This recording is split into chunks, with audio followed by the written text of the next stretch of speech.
Assalamu alaikum dear students, how are you all? Welcome to my YouTube channel Simport Explain. This is your maths teacher Abdul Basit और आज हम lecture number 4 लेकर आए हैं chapter number 2 logarithms के ऊपर। तो पिछले लेक्चर में मैं ये सेम मेंटिसा रूल सिखाना भूल गया था, तो पहले मैं ये सिखा देता हूँ। उसके बाद जो हमारे इस लेक्चर का मेन टॉपिक है एंटी लॉग, उसको हम शुरू करेंगे। तो सेम मेंटिसा रूल, ये रूल बहुत ही ज़्यादा कॉमन सेंस पर डिपेंड करता है। आई डोंट थिंक इसको पढ़ाने की ज़रूरत भी थी, लेकिन अभी आप 9th क्लास में हो तो चलो। सेम मेंटिसा रूल ये कहता क्या है कि numbers having the same significant digits have the same mantissa.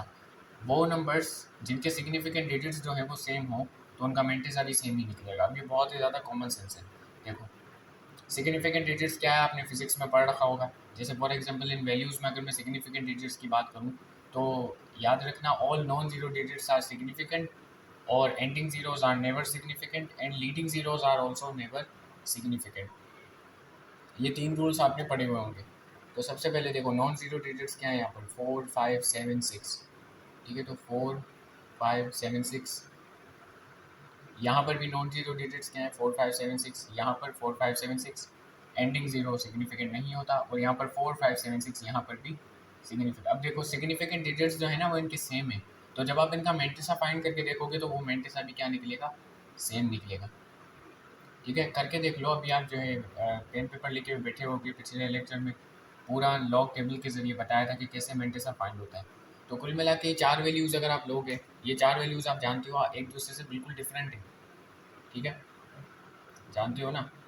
तो लेकिन इनका जब आप मेंटिसा फाइंड करोगे तो मेंटिसा क्या आएगा, सेम, लेकिन कैरेक्टरिस्टिक क्या आएगा, डिफरेंट। ठीक है, जैसे इसका कैरेक्टरिस्टिक बताओ। इसका कैरेक्टरिस्टिक 1 आएगा, पता है ना, साइंटिफिक नोटेशन पॉइंट इधर लेकर आया। इसका कैरेक्टरिस्टिक आएगा 2। इसका कैरेक्टरिस्टिक आएगा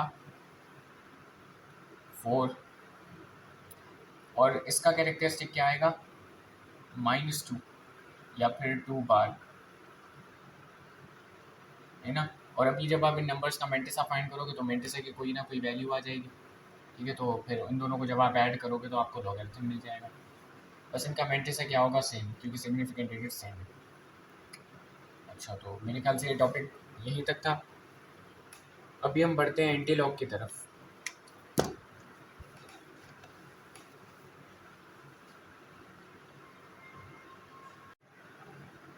तो चलिए अपने मेन टॉपिक की तरफ बढ़ते हैं, जो कि है एंटी लॉगरिथम, या शॉर्ट फॉर्म में आप इसको एंटी लॉग भी कह सकते हो।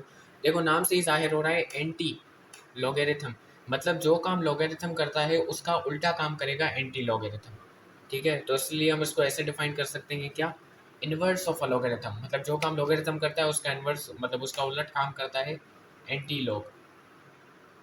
ठीक है, इसको एक्सप्लेन कुछ इस तरीके से आपके बुक में किया जाता है कि if log y to the base a is equals to x, then anti log of x to the base a is equals to y। अब इसको समझाने की कोशिश करते हैं कि देखो,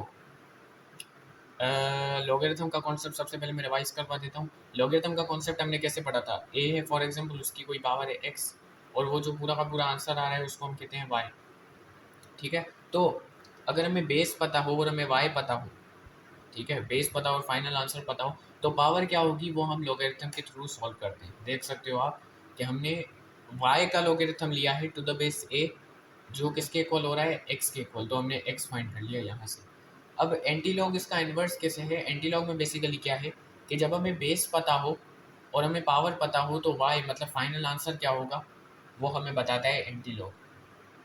तो आप देख सकते हो। अभी आप कहोगे सर ये तो उलट काम कैसे हो गया, अभी उलट काम भी दिखाते हैं। देखो, जो कुल मिला के बात ये है कि मान लो हमारे पास ये y है, ये हमारे पास क्या है, x। एक चीज़ तो तुम्हें पता होगी, जब हमने y का लॉगरिथम लिया, y का जब हमने लॉगरिथम लिया टू द बेस a, देख सकते हो जब हमने y का लॉगरिथम लिया टू द बेस a तो वो उससे हमें क्या मिला, x मिल गया। तो देख सकते हो हमें x यहाँ पर मिल चुका है। अभी अगर मैं इसी x का एंटी लॉग लूँगा, एंटी लॉग लूँगा इसी x का, क्या लूँगा मैं लिख लेता हूँ। अगर मैं इसी x का एंटी लॉग ले लूँ टू द बेस a तो हमें बेसिकली y मिलेगा। तो कुल मिला के बात क्या है, जब तुम y का लॉगरिथम लेते हो तो तुम्हें x मिलता है, x का एंटी लॉग लेते हो तो तुम्हें y मिलता है। तो देख सकते हो जो काम लॉगरिथम ने किया उसका उल्टा काम कर दिया हमारे एंटी लॉग ने।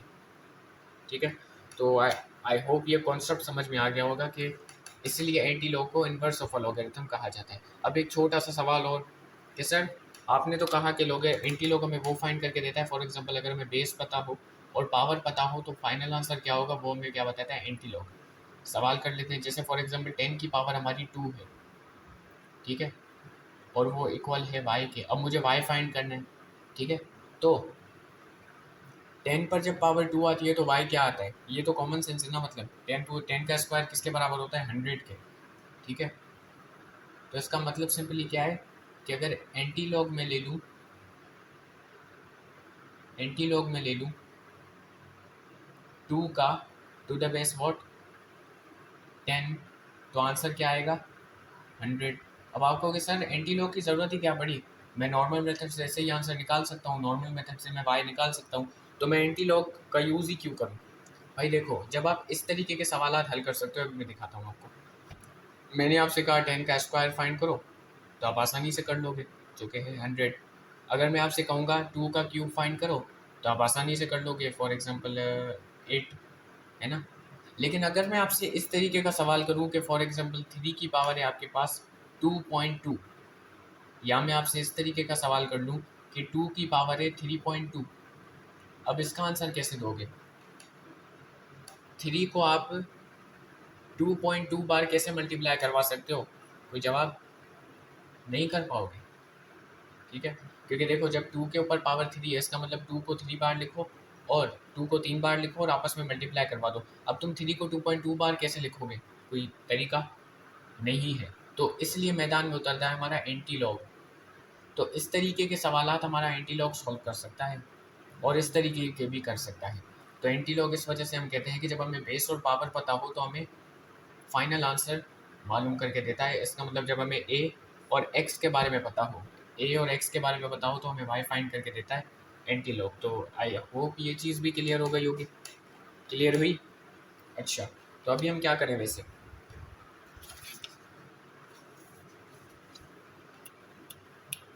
अभी एक काम कर लेते हैं हम लोग,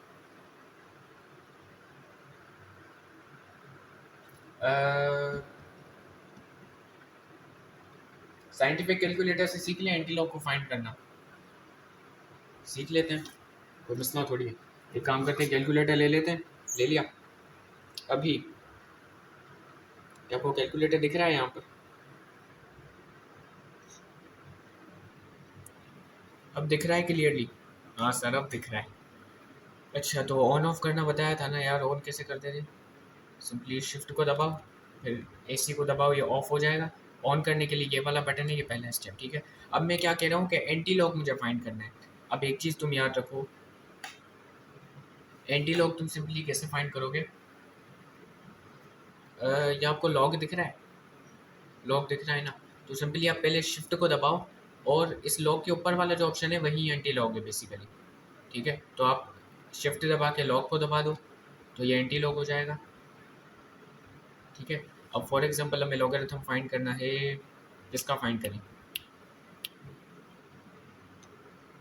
2 का, तो आंसर क्या आएगा, 100। देखो ना, जब हमने एंटी लॉग फाइंड किया 2 का, तो आंसर क्या आया, 100। सिंपली जब हमने 10 की पावर 2 लगाई तो आंसर क्या आया, 100। तो ये हमारा जो हमने एंटी लॉग फाइंड किया, ये है common anti log. Common anti log वो होता है जिसमें हमारा जो बेस होता है, मतलब जो हमारा ए होता है, वो क्या होता है, 10 होता है, ठीक है। जैसे हमने कॉमन लॉगरिथम और नेचुरल लॉगरिथम पढ़ा था, वहीं पर ऐसे ही कॉमन एंटी लॉगरिथम और नेचुरल एंटी लॉगरिथम भी होता है, ठीक है। ये चीज़ आपको पता होगी। अभी एक काम करते हैं, दूसरा कोई लॉग फाइंड करके देते हैं, शिफ्ट लॉग, और मान लो फॉर एग्जांपल मैं करके देखता हूँ 2.2। जैसे मैंने तुम्हें कहा ना, अगर जैसे फॉर एग्जांपल अगर सवाल करूँ मैं 10 की पावर 2.2 हो तो कैसे फाइंड करोगे, 10 की पावर 2.2, आंसर क्या आएगा, 158.48 तकरीबन, ठीक है। जब आप 10 की पावर 2.2 करोगे तो 158.48 इस किस्म का कुछ आंसर आएगा, है ना। अच्छा, अब ये नॉर्मल मेथड से क्या आप कर पाते, अगर मैं आपसे कहता 10 की पावर 2.2 फाइंड करो, नहीं कर पाते। इसी तरीके से 10 की पावर 2 बोलता तो आप कर लेते। तो लॉग एंटी लॉग का मैंने आपको कॉन्सेप्ट भी बता दिया यहाँ पर कैसे फाइंड होता है। अभी ये था कॉमन एंटी लॉगरिथम फाइंड करने का तरीका। अब नेचुरल एंटी लॉगरिथम कैसे फाइंड करोगे, ठीक है। नेचुरल, ये आपको ln दिख रहा है, ये है नेचुरल लॉगरिथम। अब इसका उलट जो आपको ऊपर दिख रहा है ना वो है, तो पहले आप शिफ्ट दबाओ, ठीक है, उसके बाद ln को दबाओ, फिर आप क्या करो, कोई भी पावर ले लो, फॉर एग्जांपल 2 ले लो। जैसे मैं नेचुरल लॉगरिथम फाइंड कर रहा हूँ 2 का, natural anti logarithm, sorry sorry, जब मैं नेचुरल एंटी लॉगरिथम फाइंड कर रहा हूँ 2 का, तो क्या आंसर आएगा, 7.38। ठीक है, इसी तरीके से अगर मैं नेचुरल एंटी लॉगरिथम लूँगा, किसका खुद बताओ, 3.2 है ना, कोई भी सवाल ले लो यार, तो जब मैं वो फाइंड करूँगा तो वो क्या आएगा, 24.53। तो इस तरीके से आप कॉमन एंटी लॉगरिथम और नेचुरल एंटी लॉगरिथम को फाइंड करते हो। समझ में आ गया? ठीक है, तो कैलकुलेटर वाली कहानी पूरी। आपको क्या काम में आएगा, आपको बेसिकली जो मैंने नेचुरल लॉगरिथम बताया ना, कैसे नेचुरल एंटी लॉगरिथम कैसे फाइंड करते हैं, वो फाइंड करना आपके काम में आएगा ज़्यादातर। और जो हम log table, anti log tables use करेंगे ना अभी, एंटी लॉग टेबल्स में भी हम एंटी लॉग क्या sorry common anti log find करना सीखेंगे। ठीक है, तो मेरे ख्याल से इतना क्लियर हो गया होगा। अभी हम वापस चलते हैं। तो मैं एक बार एक काम करता हूँ, सारी चीज़ों को ना समराइज़ कर देता हूँ। हमने एंटी लॉगरिथम के बारे में पढ़ा। अब एंटी लॉगरिथम के बेसिकली ना 2 टाइप्स होते हैं। एंटी लॉगरिथम के, जैसे मैंने आपको अभी बताया, 2 टाइप्स होते हैं। इनको लिख भी लेते हैं। जैसे common anti logarithm, short form में मैं लिख सकता हूँ क्या, कॉमन एंटी लॉग, जिसको फाइंड करने का तरीका कैलकुलेटर से सीख लिया, और लॉग टेबल से भी इसको हम फाइंड करेंगे। ठीक है, और हमारा क्या होता है, नेचुरल एंटी लॉग। ये आपको मेरे ख्याल से इस बुक में इतना काम में नहीं आएगा, लेकिन फिर भी नॉलेज होनी चाहिए आपको। ठीक है, अच्छा, सबसे पहली चीज़ कॉमन लॉगरिथम की पहली पहली बात, कि हमारा जो बेस होता है, मतलब जो हमारा ए होता है, वो होता है 10। ठीक है, और नेचुरल एंटी लॉग में क्या होता है, हमारा बेस क्या होता है, ई। ठीक है, तो इस वाले एंटी लॉग को, कॉमन एंटी लॉग को आप कैसे शो कर सकते हो, सिंपली क्या, एंटी लॉग,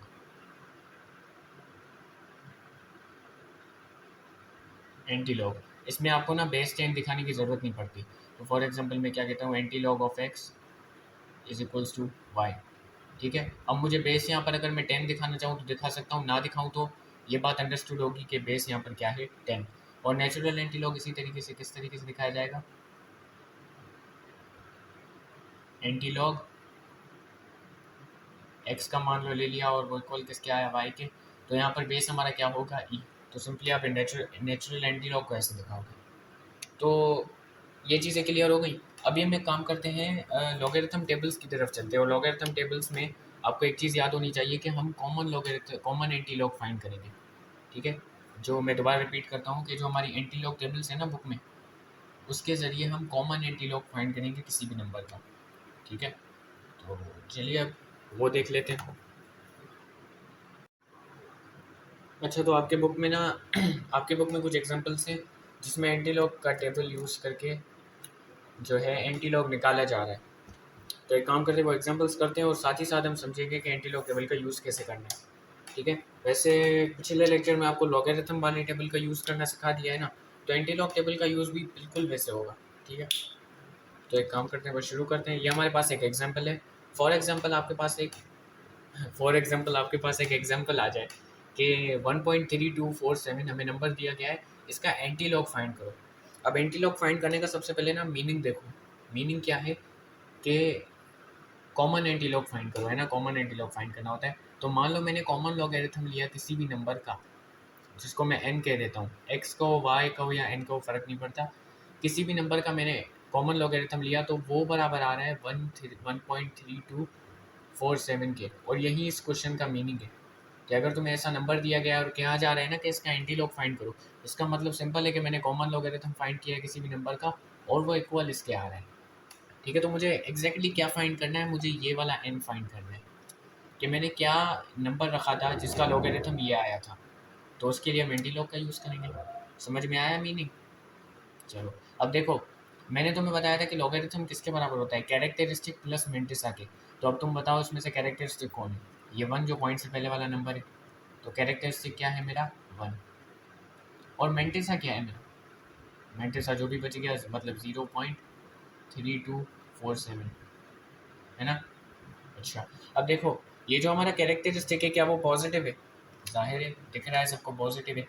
तो पॉजिटिव कैरेक्टरिस्टिक के लिए ये वाला रूल, ये वाला जो रूल है वो अप्लाई होता है कि if characteristic is n, n का मतलब है यहाँ पर पॉजिटिव एन, ठीक है, यहाँ पर ये एन जो है हमारा पॉजिटिव है, then the number will have n plus one digits before decimal point, ठीक है। मतलब जब हम इसका जब हम कोई भी नंबर फाइंड करेंगे ना एंटीलॉग टेबल के थ्रू, तो उसमें जो पॉइंट आएगा वो एन प्लस वन डिजिट्स के बाद आएगा।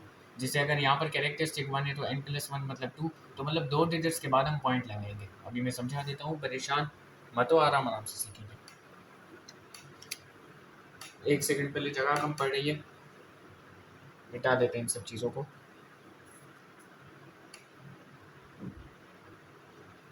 अच्छा तो मिटा देते हैं। कुल मिला के देखो कैरेक्टरिस्टिक तो तुम्हें पता है क्या है, वन है। तो मैं एक काम करता हूँ कैरेक्टरिस्टिक को ऊपर लिख देता हूँ, जगह का मसला। कैरेक्टरिस्टिक मतलब जो हमारा एन है वो क्या है, वन है ना। मेंटेसा पे फोकस करना है हमें। मेंटेसा हमारा क्या है, 0.324 एंड व्हाट 7। अब सबसे पहला रूल जो आपको, जैसे हम लॉगरिथम में भी करते हैं कि शुरुआत वाला जीरो और पॉइंट को क्या कर दो, हटा दो, तो आपके पास क्या बचा 3, 2, 4 एंड 7। अब इसको आप 3, 2, 4, 7 है, इसको तीन ग्रुप्स में डिवाइड करो। पहला ये ग्रुप, दूसरा 4, तीसरा 7। तो ये रहा हमारा 32, ये रहा हमारा यहाँ पर 4, यहाँ पर हमारा 7।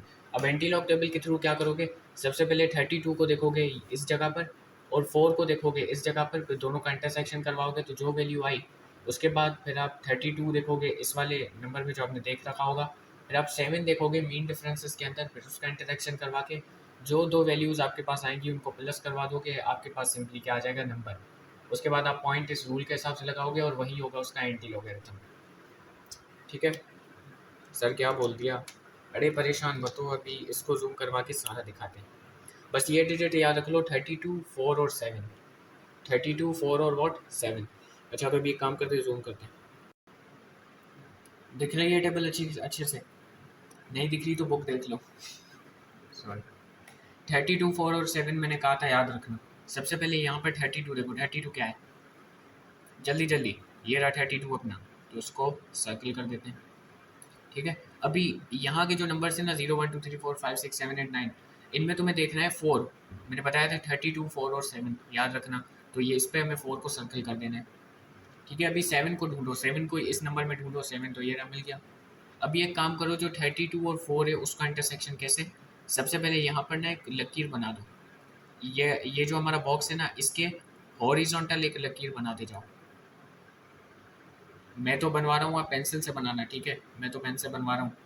तो यहाँ पर एक लकीर लगा दी। अभी एक काम करो, 4 की लकीर नीचे की तरफ बनाओ, तो ये रही, बनी बनी बनी बनी बनी बनी बनी, ये रहा। अब देखो ये साइड वाली लकीर और ऊपर वाली लकीर जिस बॉक्स पर मिली है उस बॉक्स के नंबर को गौर से देखो। तो जो मुझे दिख रहा है वो है 2109, मैं ऊपर लिख देता हूँ। जो मुझे दिख रहा है वो क्या है 210 एंड 9, फिर भी मैं चेक कर लूँगा, ठीक है। अभी 7 वाली लकीर को नीचे खींचो, खींचो खींचो खींचो खींचो खींचो, ठीक है। अब देखो ये साइड वाली लकीर ये रही, इस बॉक्स से जा रही थी, और नीचे वाली इस बॉक्स से, तो जो दोनों जो लकीरें वो इस बॉक्स पर मिली हैं। तो ये वाला बॉक्स आप देखो, इस बॉक्स में क्या नंबर है 3, तो 3 को देख लो, 3 को भी मैं ऊपर लिख लेता हूँ, ठीक है। अभी हम क्या करेंगे, सिंपली आपको दिख रहा है ना जो मैं लिख रहा हूँ ऊपर, 2109 हमें मिला पहले 32 और 4 का इंटरेक्शन करवा के, उसके बाद हमें 32 और 7 मिला, सॉरी उसके बाद हमें 3 मिला 32 और 7 का इंटरेक्शन करवा के। तो एक काम करते हैं, इन दोनों वैल्यूज़ को सिंपली आप प्लस कर दो। प्लस करने के बाद क्या आएगा, 2112 आएगा ना, पक्का। अच्छा तो अभी एक काम करते हैं, बोर्ड दिखाते हैं आपको। बोर्ड दिख रहा है ना, तो बस हमें बेसिकली क्या मिला, अभी हमें भी वैल्यू क्या मिली कुल मिला के 2112 है ना, 2112 है ना। अब तुम कहोगे पॉइंट कैसे लगाए भाई, पॉइंट कहाँ लगाए अभी हम, पॉइंट देखो, उसके लिए हमारा ये ऊपर वाला रूल है। उस रूल को ज़रा देखो जो मैंने तुम्हें बताया ना, कि जो हमें पॉइंट लगाना है वो n+1 डिजिट्स के बाद लगाना है। n हमारा क्या है 1, तो n+1 क्या होगा हमारा 2, क्योंकि 1+1 क्या होता है 2। तो देखो n हमारा 1 है तो n+1 क्या होगा, मतलब n में 1 प्लस करो तो क्या आएगा हमारे पास 2 आएगा ना, क्योंकि n की वैल्यू 1 है। ठीक है, तो 2 डिजिट्स बाद हमें क्या लगाना है, पॉइंट। ठीक है, number will have what n+1 digits before decimal, मतलब डेसिमल से पहले 2 डिजिट होने चाहिए। n+1 डिजिट्स जो कि 2 है तो 2 डिजिट होने चाहिए डेसिमल से पहले। तो डेसिमल अगर मैं यहाँ पे लगाऊँ तो देख सकते हो, पहला डिजिट ये रहा, दूसरा डिजिट ये रहा, है ना। पहला डिजिट ये रहा, दूसरा डिजिट ये रहा, उसके बाद आप पॉइंट लगाओगे तो आपको बेसिकली जो वैल्यू मिल जाएगी वो क्या मिल जाएगी, क्या हो रहा है, एक सेकेंड, 21.12, यही वैल्यू मिली ना हमें। अभी ये वैल्यू बेसिकली क्या है, एंटी लॉग है इसका। ठीक है, इसका मतलब मैं दोबारा समझा देता हूँ, 21.12 हमारी वैल्यू में लिख लेता हूँ, भूल ना जाऊँ। तो मैं दोबारा समझा देता हूँ कि अगर हमने कॉमन लॉगरिथम फाइंड किया था n का, जो कि बराबर आया इसके 1.324 एंड व्हाट 7, तो अब हमसे कहा गया था n फाइंड करो, तो मतलब n हमारा क्या है यहाँ पर 21.12, तो n हमने फाइंड कर लिया। इसका मतलब सिंपल है कि जब हम इस नंबर का कॉमन लॉगरिथम फाइंड करेंगे तो हमें क्या मिलेगा 1.3247।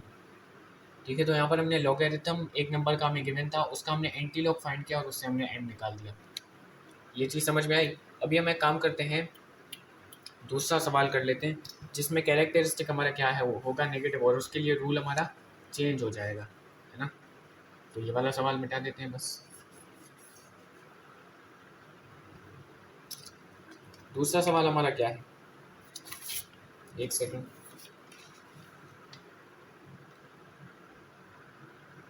दूसरा सवाल हमारा है 2 बार 0.13 एंड 24, है ना। हाँ, अभी आप कहोगे सर जब कैरेक्टरिस्टिक नेगेटिव आ जाए, जैसे आप देख सकते हो यहाँ पे कैरेक्टरिस्टिक 2 बार है, मतलब -2, नेगेटिव आ जाए तो रूल क्या बनेगा।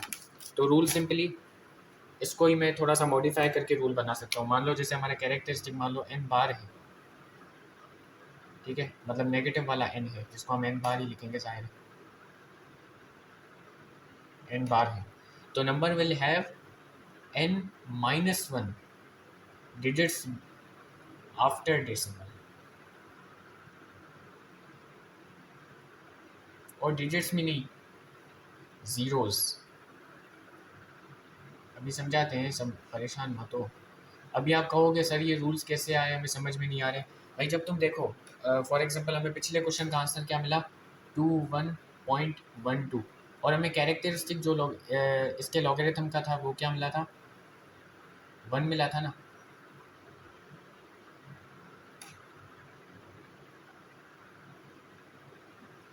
कैरेक्टरिस्टिक 1 मिलने का मतलब क्या है, सिंपली कि जब हमने उसका लॉगरिथम फाइंड किया था तो कॉमन सेंस की बात है, उसका कैरेक्टरिस्टिक हमने कैसे फाइंड किया होगा।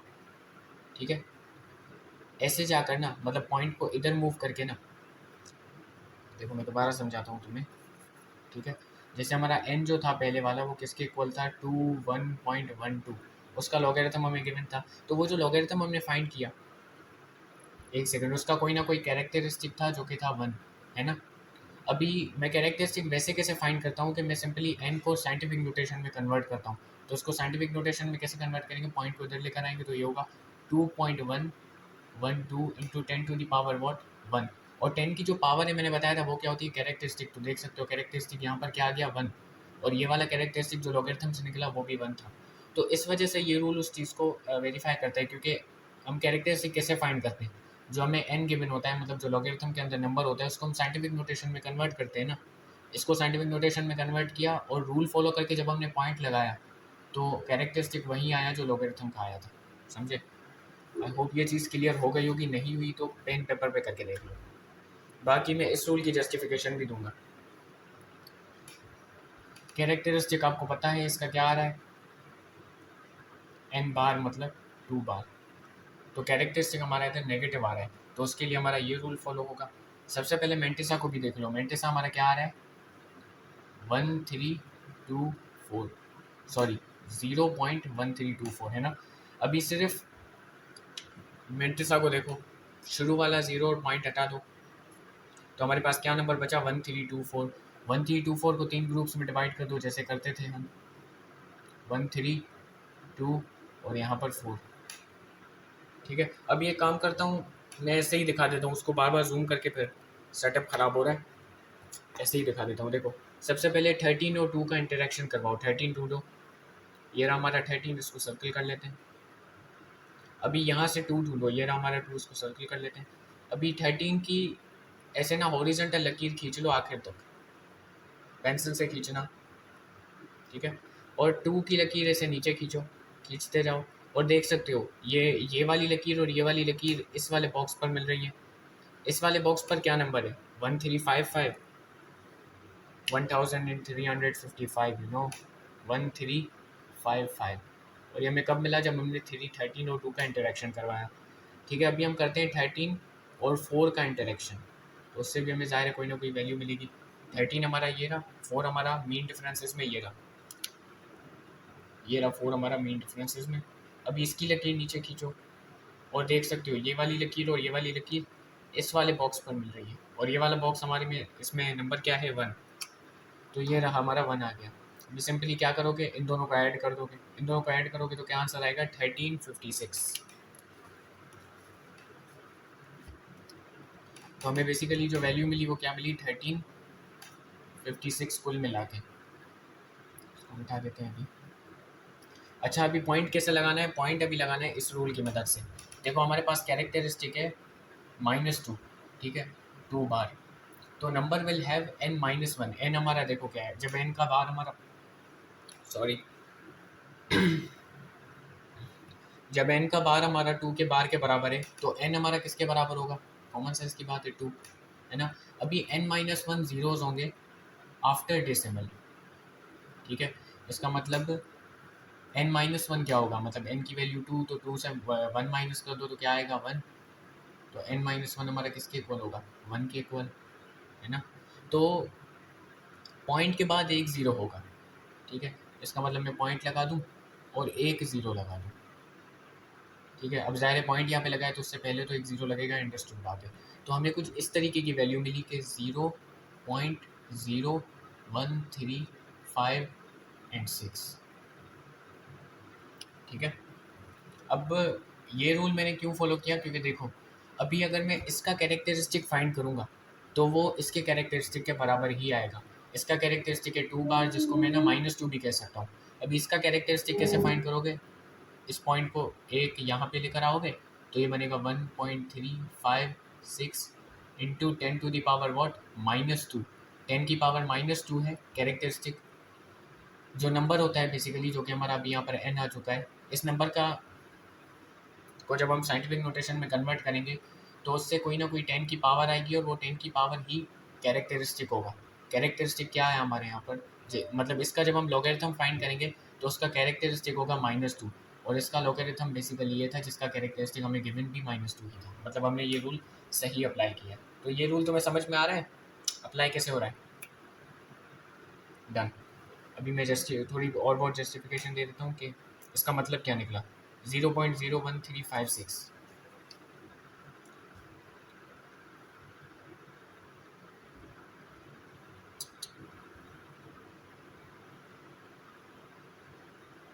इसका मतलब सिंपल ये है कि जब हमने लॉग फाइंड किया किसी भी नंबर n का तो वो बराबर किसके आया 2 बार 0.1324, ठीक है।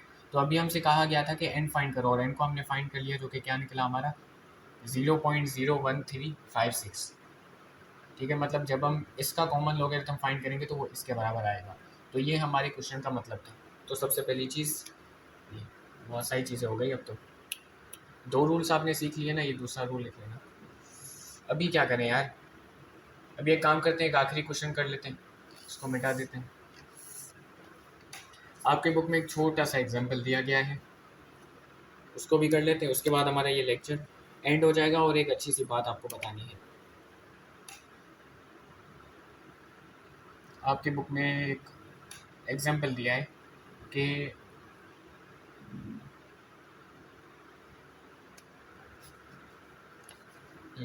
Find anti log of what. ओ भाई क्या वैल्यू है, 4.615 इंटू 1,335।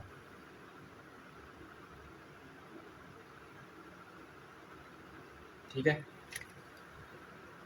ये बेसिकली हमारी क्या है, इसका मुझे एंटी लॉग फाइंड करना है, लेकिन किसके जरिए, साइंटिफिक कैलकुलेटर के थ्रू। अब साइंटिफिक कैलकुलेटर के थ्रू मैंने तुम्हें फाइंड करना सिखा तो दिया है, लेकिन फिर भी यहाँ पे देख लो ज़रा, इसका हम फाइंड करना चाहते हैं तो कैसे, एंटी लॉग कैसे फाइंड करोगे, शिफ्ट दबाओ और ये हमारा एंटी लॉग है। एंटी लॉग क्या, बेस 10 तुम देख सकते हो, ये वाला लॉग, इसको प्रेस करो, ठीक है, ब्रैकेट लगा लो क्योंकि पॉइंट में है ना नंबर, तो यही वैल्यू लिख लो, 4.615 इंटू 1,335, 1,335 और ब्रैकेट को क्लोज कर दो। मैं देख लूँ वैल्यू मैंने सही पुट की है, 4.61521,335, तो इसकी वैल्यू क्या आएगी देख सकते हो, लिख लूँ। इसकी वैल्यू मैं लिख लेता हूँ, जो कैलकुलेटर के थ्रू आई है वो क्या आई है,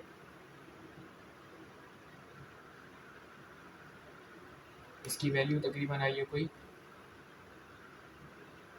4,123,0.0000 कुछ ये वैल्यू आई है इसकी साइंटिफिक कैलकुलेटर के थ्रू।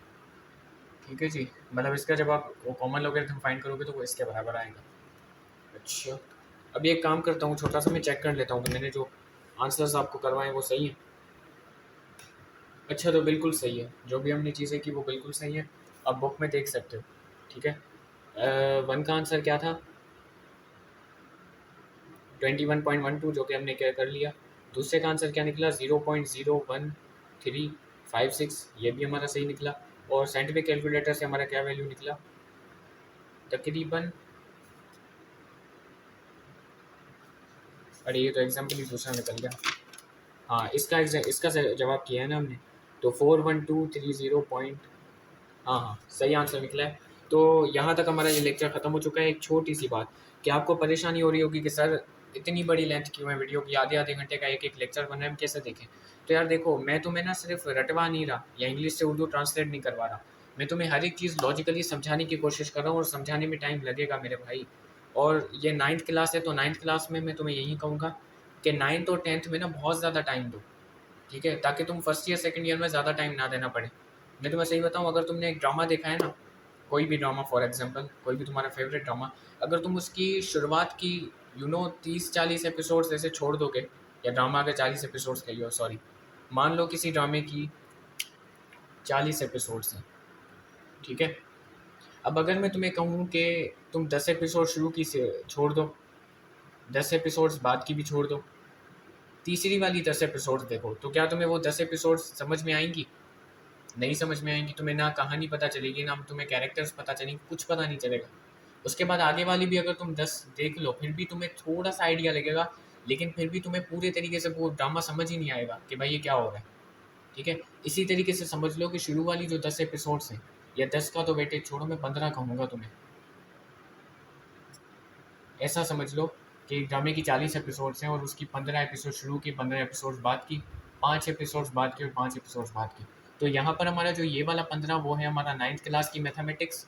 यहाँ पर जो 15 एपिसोड्स हैं वो हमारी 10th क्लास की मैथमेटिक्स। और बाद में जो 5-5 एपिसोड्स बचती है ना, वो है हमारी 11th और 12th। इसका मतलब क्या है कि अगर तुम 9th और 10th को अच्छे से नहीं पढ़ोगे ना, किसी भी सब्जेक्ट की बात कर लो, तो तुम 11th और 12th अच्छे से पढ़ ही नहीं सकते। और ये भी चीज़ याद रखो, अगर तुम 9th अच्छे से नहीं पढ़ोगे, फिर तुम 10th भी अच्छे से नहीं पढ़ पाओगे, क्योंकि हमारी जो बेसिक्स है वो पूरी की पूरी 9th ही है। ठीक है, तो याद रखो 9th की जो मैथमेटिक्स है उसको बिल्कुल पी लो। उसके बाद तुम्हें 10th की मैथमेटिक्स आसान लगने लगेगी, तो उसको भी अच्छे से करो। उसके बाद तुम्हें फर्स्ट ईयर सेकंड ईयर ऐसा लगेगा जैसे भाई मैंने तो पढ़ा हुआ है। ठीक है, तो छोड़ने की गलती बिल्कुल भी मत करना। बाकी बस इतना ही था। अगले लेक्चर में मिलते हैं। टेक केयर एंड अल्लाह हाफ़िज़। अपनी कीमती दुआओं में याद रखिएगा। अभी आप क्या करेंगे, सिंपली जो आपके बुक में कौन सी एक्सरसाइज देख लूँ, अभी आप क्या करोगे, ये जो भी मैंने आपको चीज़ें सारी पढ़ाई है ना, इसके जरिए आप क्या करोगे, 2.4 एक्सरसाइज खुद से सॉल्व करोगे। और मैं उम्मीद करता हूँ जिस तरीके से मैंने समझाया है आप अच्छे से कर लोगे। सो टेक केयर एंड अल्लाह हाफिज़।